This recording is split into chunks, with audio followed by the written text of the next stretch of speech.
always been interested in reading because ever since I was a kid, everywhere I would go, I would always have a book. No matter on the plane, the bus, the car, it would always be reading because I feel like you can learn so much about everything through just books. In school, I would go to the library, and that would be somewhat my favorite time of the day. When it's library time, I'd go borrow like 7 books, and then I would return it, and I would get new books every single week. I'm a fast reader. I like to go through many, many, many books. Sometimes I don't grasp all the information because it's fast reading, but if I find a book that I really love, that really just stays in my heart. And I like highlight the words I like or like bookmark the page. You know, like when you were kids, you'd have those bookmarks with like you could like color in, make it like personalized. A book that left a big impression on me. The Strength in Our Scars. It talks about healing from your past. It happens to everyone. It's the normality of life. Whether the scars like in your heart, it's mental or physical, you should look at that as like a growing experience. And actually you should learn from that and like, I don't want to use the word move on, but move on because life has so much to offer.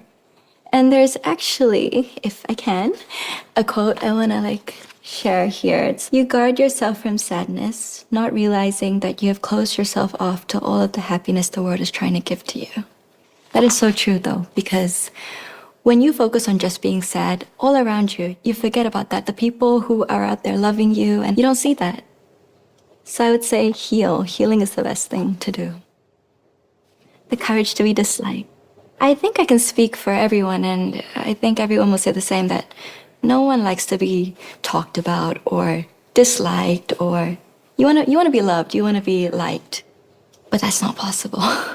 For you to like be your true self, achieve your full freedom, that comes with maybe having people dislike you. I think that is actually worth it because that's you enjoying your life. Life is so short, so enjoy it to the fullest.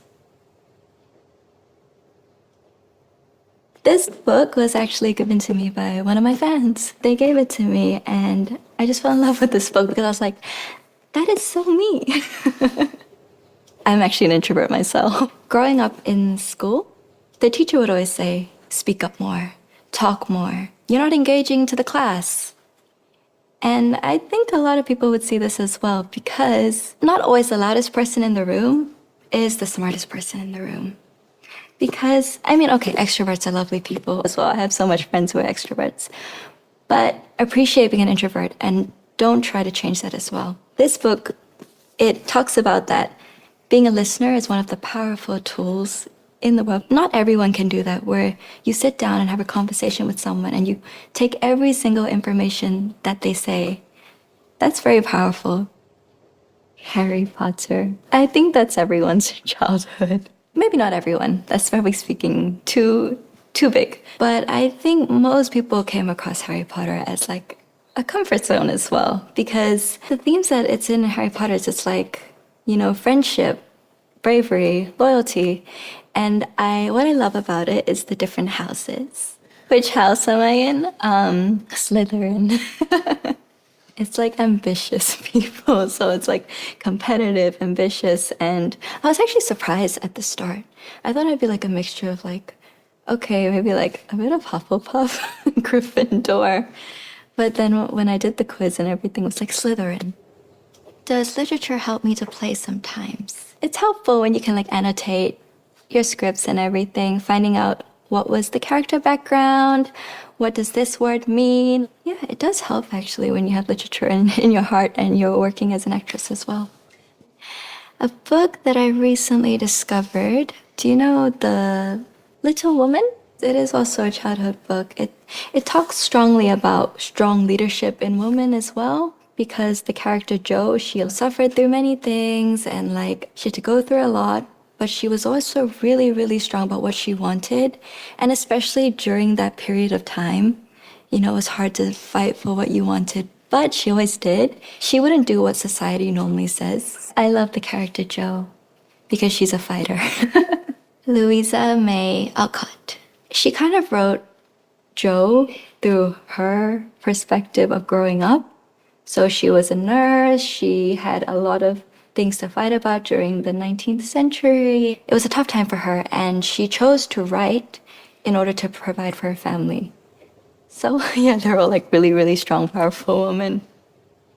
So this book, Girls on Film, it's Malone who says that movies shape how we view life, which is really interesting because, there's happy endings, there's unhappy endings. Sometimes movie gets sugar-coated. It's many things. But what I really liked what she talked about was female representation back then wasn't strong. The amount of female screenwriters, female directors, it wasn't much because it was a very male-dominated field. She suggests that you should empower each other, like woman empower woman. So when you work together, you should try uplift each other because she talked about it. In her time, that's what helped her. And also when you see a strong woman character on screen, it motivates the younger generation as well to be yeah, I can be like that. So I think a really good advice from this book is that if you have a dream, you can do it. She inspires anyone who is female actress, female directors, go for it. You can do it. And of the Green Gables, I would say what I like about her is her positive attitude towards life. She didn't start off from having everything, but she works her way. She has this high ambition that I'm gonna get what I deserve. And she has this make mistakes, but whatever, I make mistakes. Everyone makes mistakes. Throughout the book, she also matures, so you follow through her journey. So yeah, I think that her character is really one to follow, and I think is really loved by readers all around the world. I think it resonates well with me because to get to where you are today, it's you have to fight and fight. It's never an easy day. But I think that's where the saying comes from, you're not lucky, but you work hard and you deserve it. Power of literature. So I think it's about expressing yourself and allowing yourself to feel those words.